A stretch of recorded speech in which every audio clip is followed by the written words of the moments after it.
할렐루야.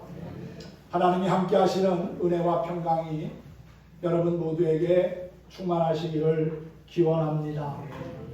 하나님은 독생자 예수 그리스도를 주시기까지 우리를 긍휼히 여기시고 사랑하시는 분입니다.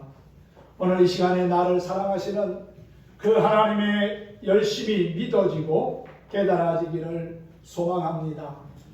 강림절 네 번째 주일을 맞이해서 하나님의 뜨거운 마음이라는 주제로 함께 은혜를 나누고자 합니다.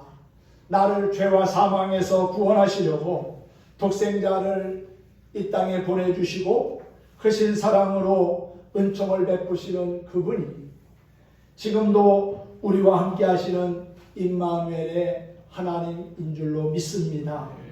우리는 지금 교회력으로 예수 그리스도의 탄생을 기다리며 하나님의 은총을 기대하는 강림절기를 보내고 있습니다. 이번 주 토요일이 이제 예수님의 탄생을 함께 기뻐하고 축하하는 성탄절이지요. 성탄절 앞 4주간을 강림절기라고 해서 예수님의 탄생을 기다리고 준비하는 그러한 절기로 지켜오고 있습니다. 누구나 하나님의 충만한 은총을 기대하지만 하나님의 은총은 한 번에 다 채워지는 것이 아닙니다. 때를 따라 적절하게 주어집니다. 그래서 오랜 기독교 전통에서 내려오는 교회력에서는 절기에 따라 말씀을 읽고 묵상하고 기도하는 성서 일과가 있습니다. 이 일과는 우리의 영혼의 양식을 제공하기도 합니다. 사람은 누구나 일정한 양식을 먹어야 생활할 수 있고 활동하고 살아가지요.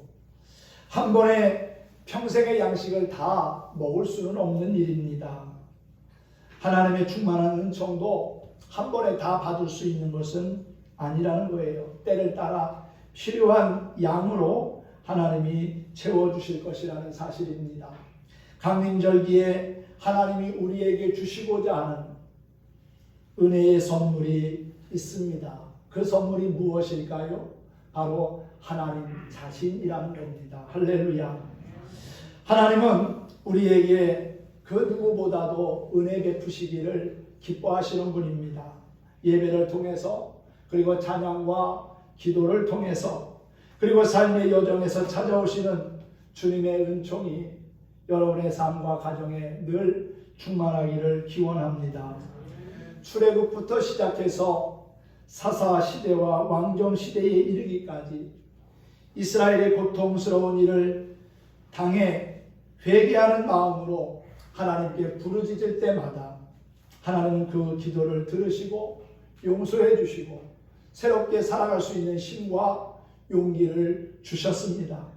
그러면 문제가 해결되고 하나님과의 관계도 역시 회복이 되었지요. 힘과 건강과 권세를 가지고 있을 때 하나님께 합당한 영광을 돌리면 얼마나 좋습니까? 그런데 개구리가 올챙이 시절 생각 못한다고 재물이 많아지고 삶의 여유가 생기고 자신들의 신분이 높아지면 어려운 때의 일을 자꾸만 잊어버립니다. 이스라엘의 역사가 그 사실을 잘 설명해 주지요. 사사시대의 역사를 보면은 하나님께서 그들에게 은혜와 평강의 복을 주셔가지고 잘 되면은 기쁘게 생활을 합니다. 그러다가 한눈을 팔지요. 죄악된 것을 쫓아가고 우상을 섬기는 그러한 모습들을 행합니다. 그러면 하나님께서 이방 민족을 들어서 징계하지요. 그러면 또 회개하고 용서를 구하면 하나님이 그들로 하여금 다시금 모든 것이 회복될 수 있는 은혜를 베푸십니다. 이러한 역사가 사사기에는 계속해서 반복되었다는 거지요. 이렇게 이스라엘의 역사는 다람쥐 쳇바퀴 돌듯이 좀처럼 징계의 굴레를 벗어나지 못했습니다. 다윗의 자손이 대를 이어 왕노릇하며 하나님의 특별한 보호를 받던 유다 민족은 왕으로부터 우상 숭배에 물들어갔습니다. 왕이 하나님을 제대로 섬기지 못하며 우상을 섬기니까 밑에 있는 백성들마저도 하나님을 바로 예배하지 않고 우상을 섬기는 일에 협력하게 됩니다. 왕이 하나님을 섬기지 않고 그릇된 일로 행하니까 많은 백성들도 왕을 따라 우상을 섬기게 되었다는 거지요.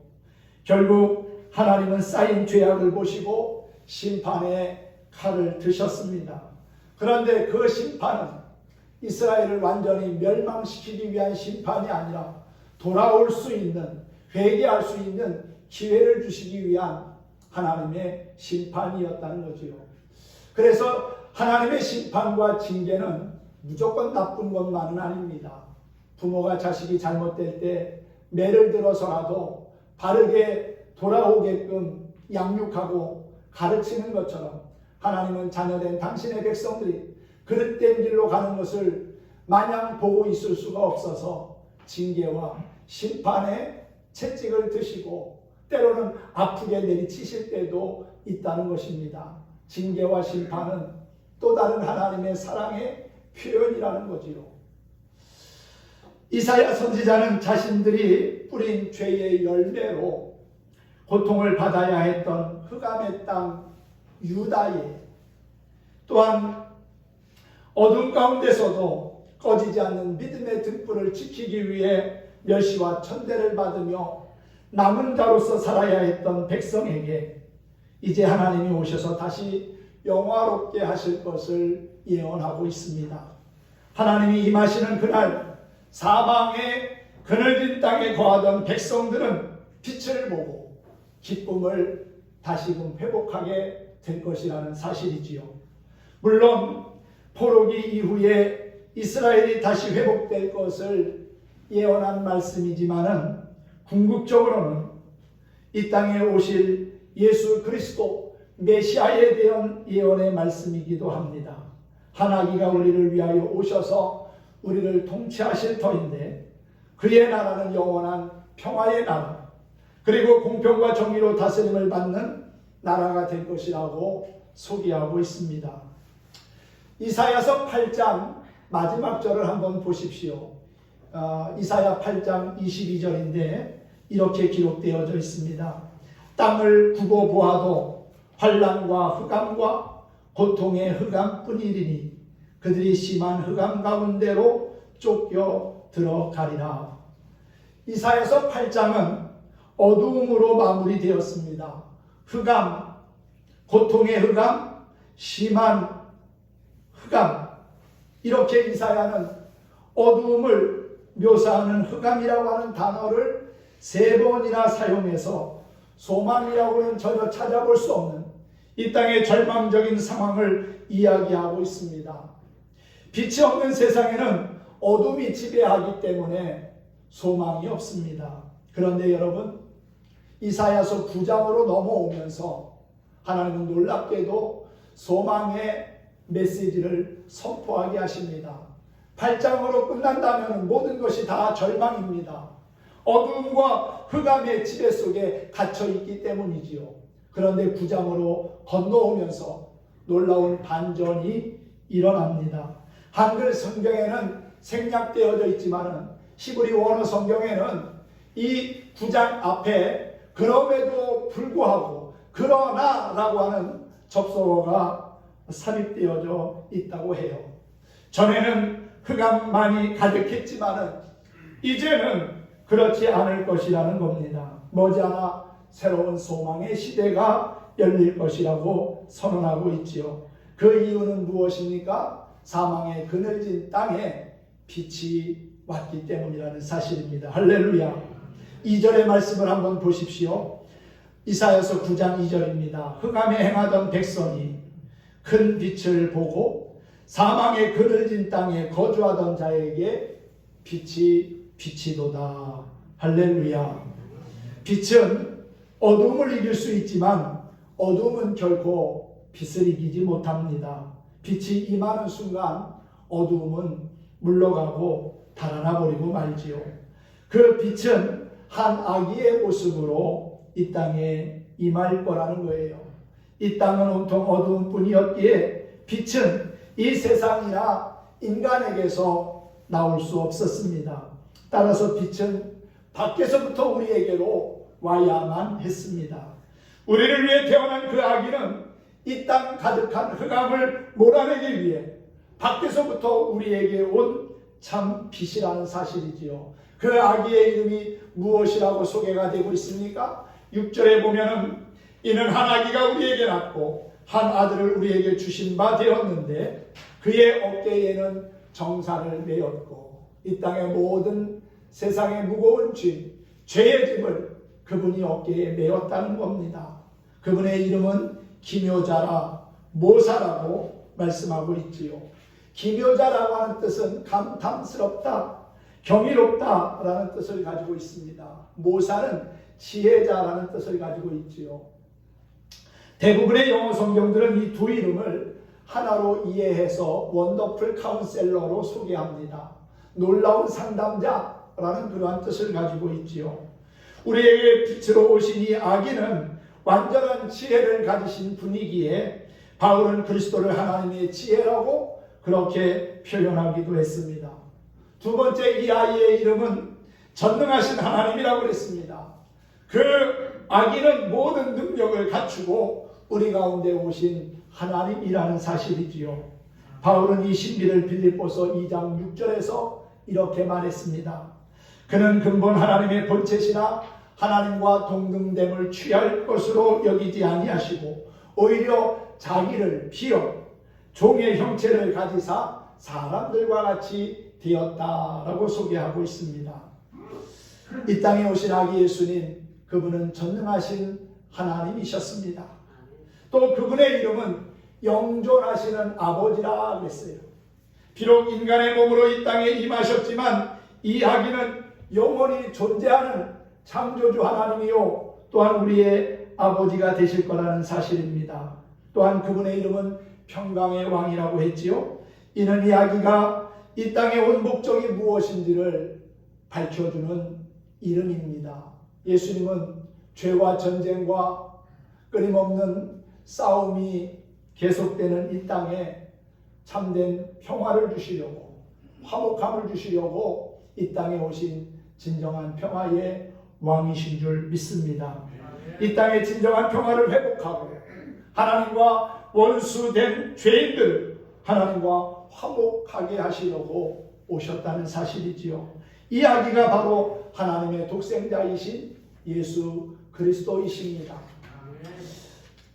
누가복음 1장에 보면은 천사 가브리엘이 예수님의 모친인 마리아를 찾아와서 그에게 이제 예수님을 잉태하게 될 것임을 예언하는 말씀이 나옵니다. 가브리엘이 마리아에게 이렇게 말하지요.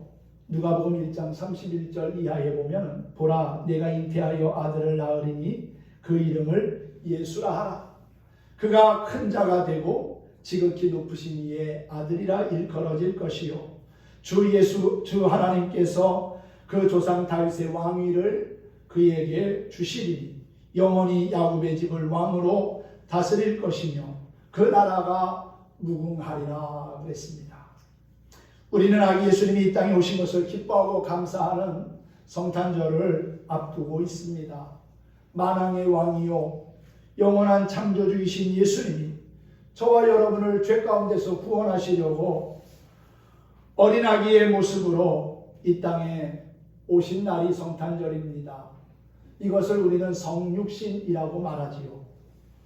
흑암에 있던 백성은 그 빛을 보고 잃어버린 기쁨을 되찾게 될 것입니다.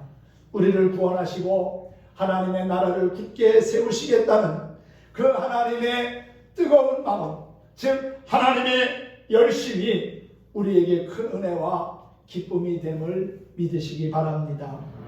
아담과 하와의 원죄로 말미암아 완전히 하나님과 원수되었던 우리 인간은 그 어떤 노력으로도 하나님과 화평의 관계를 맺을 수 없게 되었습니다.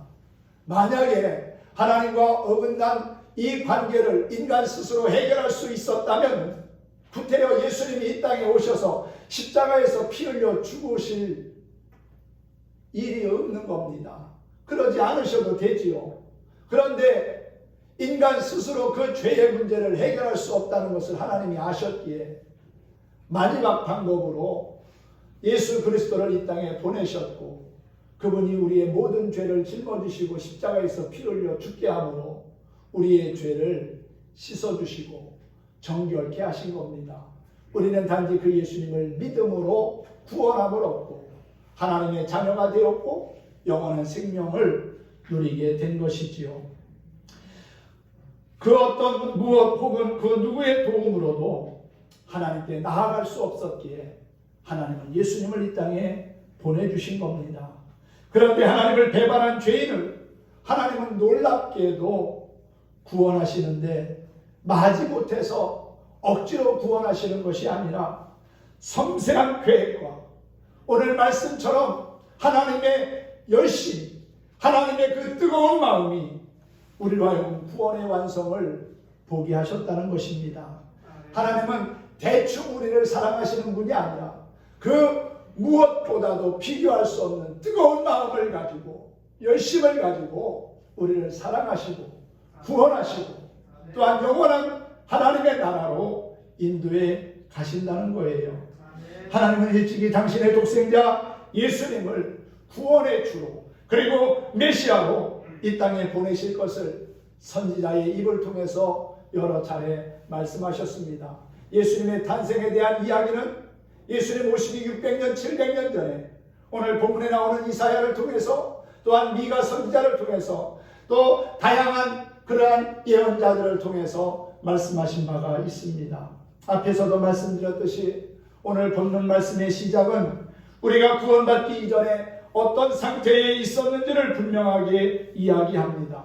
인간은 고통받던 존재요 멸시당하던 존재였다는 겁니다. 뿐만 아니라 흑암에 행하던 자였습니다. 사망의 권세 아래 놓였던 자였습니다. 세상을 살아가면서 가진 고통과 멸시 그리고 압제 속에서 살아갈 수밖에 없는 존재였다는 거지요. 꿈을 가져봤자 이 세상에 속한 공허한 것이고요. 그나마도 이루기 위해서는 꿈을 이루기 위해서는 누군가를 짓밟고 누군가를 무너뜨리고 올라가야만 합니다. 중상모략을 일삼아야 가능해지는 참으로 악한 모습의 꿈이었을 겁니다. 설령 꿈을 이루었다 하더라도 그것을 계속해서 지키고 유지하기 위해서는 또 다른 책략을 써야만 했을 겁니다. 잠시 성공을 한다 하더라도 고통의 연속이고 보이지 않는 멸시의 눈들로 인해 불안감과 공허감에 시달려야만 했을 겁니다. 바로 이것이 어두운 세상의 실체라는 거지요. 밝은 빛이라고는 찾아볼 수 없는 흑암의 세상입니다. 이뿐입니까? 아무리 누리며 산다 한들 그 끝은 결국 죽음에 이르는 것이지요. 싸늘하고 그늘진 사망의 자리에 우리가 언젠가는 서야 한다는 겁니다. 그러한 죽음이 우리의 인생을 기다리고 있습니다. 하나님은 우리에게 이러한 고통과 멸시와 압박을 벗어버린 구원의 길을 제시하고 그 길로 우리를 초청하고 계시는 겁니다. 기쁨과 영광 그리고 해방과 자유의 빛을 주시겠다고 구원의 말씀을 선포하셨습니다. 그것을 믿는 자는 구원의 기쁨을 누리게 될 것입니다. 메시아 예수 그리스도를 통해 흑암에 있던 우리에게 진정한 빛이 비추었습니다. 하나님은 그리스도를 통해 이 땅에 하나님의 나라가 임하게 하셨습니다. 진정한 즐거움을 주신 것입니다. 마치 전쟁에서 승리한 사람들이 즐거움 가운데 탈취물을 나누듯이 그리고 또한 농부가 추수 때에 즐거운 마음으로 많은 곡식을 수확하듯이 흑암에 있던 백성에게 하나님은 큰 기쁨을 주셨는데 빛을 통하여 주셨다는 것입니다. 사사기에 보면은 기드온이라고 하는 사람의 이야기가 나옵니다. 기드온은 소심한 사람이었습니다. 미디안 사람들이 두려워서 포도주 틀에서 곡식을 탈곡하던 이였지요. 그런데 그가 하나님의 부르심을 입고 300명의 용사로 미디안의 대군 13만 5천 명을 물리칩니다. 300명과 13만 5천 명이 싸운다는 것은 사실 불가능한 일이지요. 싸워봤자 100번 싸우면 100번 질 수밖에 없는 그러한 싸움입니다. 인간의 생각으로는 불가능한 일이지만 하나님이 기드온과 함께 하실 때 능히 그 300명을 가지고 수많은 미디안의 대군을 물리칠 수 있었습니다. 하나님의 은혜와 능력으로 가능한 것이지요. 이것이 바로 구원의 은혜입니다. 내 힘으로는, 내 능력과 지혜와 경험으로는 불가능하지만 하나님이 함께 하시고 하나님이 일하시는, 하나님이 역사하시는 능치 못함이 없다는 사실입니다. 할렐루야. 하나님은 메시아가 탄생하기 훨씬 오래전부터 구원을 예언하심으로 당신이 얼마나 뜨거운 마음을 가지고 열심과 열의를 가지고 세심하게 그 역사를 이루어 나가시는지를 보여주셨습니다. 이사야 9장은 메시아가 어떤 분인지를 우리에게 명확하게 밝히고 있습니다. 메시아 예수 그리스도는 하나님의 아들이시고 또한 사람의 몸으로 나셨을 뿐만 아니라 영원하신 아버지이며 평화의 왕이십니다. 그리스도께서는 당신의 나라를 공의롭게 그리고 영원히 회복할 거라고 보존하실 거라고 말씀하셨습니다. 죄로 인하여 하나님과 영원히 원수되었던 우리를 화평과 화목의 관계로 회복시켜 주신 평강의 왕 그 예수 그리스도를 찬양합니다. 하나님의 나라를 정의와 공의로 다스리기 위해서 이 땅에 사람의 몸으로 오신 아기 예수님을 찬양하십시다. 하나님은 이 영광스러운 일을 대충 하시지 아니하고 뜨거운 마음을 가지고 열심을 다해 이루셨다고 말씀하고 있지요. 7절을 다시 한번 읽어드립니다. 그 정사와 평강의 더함이 무궁하며 또 다윗의 왕자와 그의 나라에 군림하며 그 나라를 굳게 세우고 지금 이후로 영원히 정의와 공의로 그것을 보존하실 것이라. 만군의 여호와의 열심히 이를 이루시리라. 하나님의 뜨거운 마음, 하나님의 열심, 결국 이 모든 것을 이루셨다는 사실입니다. 나를 구원하시려는 이 하나님의 열심이 있었기에 우리가 죄에서 사함을 받았고 하나님의 자녀가 되었고 영생에 이르게 된 것입니다. 이 놀라운 사실을 이웃과 함께 나누며 기쁜 성탄절을 기다리는 저와 여러분이 되면 좋겠습니다. 오늘은 하나님 참 사랑은 이라는 찬양을 함께 부르면서 말씀을 마치도록 하겠습니다. 하나님의 사랑이 우리를 죄악 가운데서 건져주셨고 그 하나님의 사랑이 우리로 하여금 진리 가운데 거하게 하신 겁니다.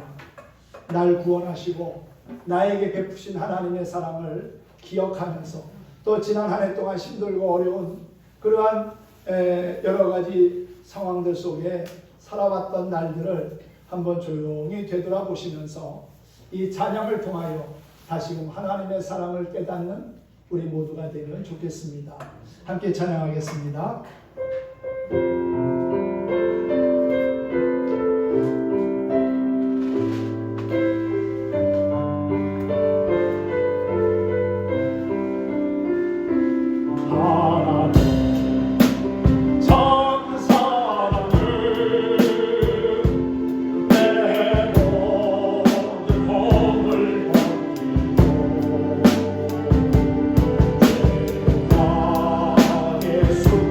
아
독생자이신 예수 그리스도를 보내주셔서 나의 모든 허물을 벗기시고 어둠 흑암의 죄악에서 건져주셨습니다. 또한 내 영혼을 소생시키시고 값지는 총으로 우리의 마음에 큰 기쁨이 있게 하셨습니다. 그리고 내 생활을 변화시켜서 하늘의 소망을 노래하게 하셨습니다. 나를 향하신 그 하나님의 뜨거운 마음이 구원과 생명의 길로 나와 우리 가족은 또 이 주님의 몸된 교회를 인도하셨다는 사실을 잊지 않고 기억하며 감사하는 우리 모든 성도들이 되었으면 합니다. 하나님의 열심히 모든 것을 이루셨습니다. 하나님의 그 뜨거운 마음이 우리로 하여금 영원한 생명의 나라로 인도해 가실 것을 믿으며 더욱더 주님을 의지하고 살아가는 우리 모든 성도들 되기를 주님의 이름으로 축복합니다. 축원합니다.